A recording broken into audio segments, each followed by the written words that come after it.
Hey guys, Dave here, and we're on location, and we're gonna take a look at a finished kitchen that we just completed in an entire home remodeling project. So guys, this is a kitchen that we had completely transformed, relocated, and created on this entire home remodeling project. It's part of an open floor plan, and this particular kitchen is situated in the back corner of the home. And the kitchen used to be on the other side of the house. When we opened up the whole first floor, we relocated it to this rear corner that you're looking at right now. This particular kitchen, the homeowners had the design set up in the fashion that you're looking at. We had some extra room over here. We put a pantry in to the right of the refrigerator, and it has the shelving already in it. And to the right of that is the refrigerator. We have some cabinets above it.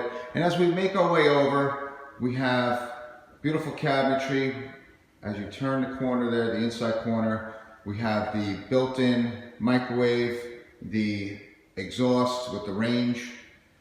We also have a pot filler above the range.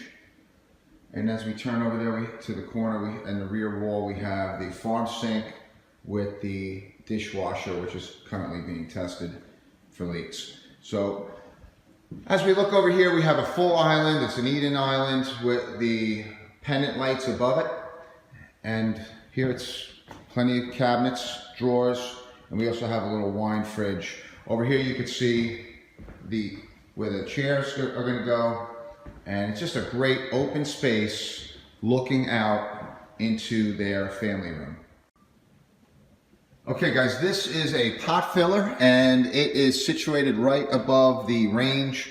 We also put a custom picture frame backsplash with some design molding and trim in the center, and you can see this beautiful pot filler gets situated right over the range. And so when you're ready to fill up that pot, you're simply going to turn this lever right here. It extends out and folds back in, so when you're done, you just push it back against the wall there. And what happens is it just eliminates you having to pick up a pot from the range, bring it back over to the farm sink, and then repeat and bring it back over with a heavy pot. Eliminates you having to stress and lift up a 10-15 pound pot of water and have to fill it up. So it's a lot easier. And it's nice and situated, pushed against the wall there, and it's ready to be used when you need it.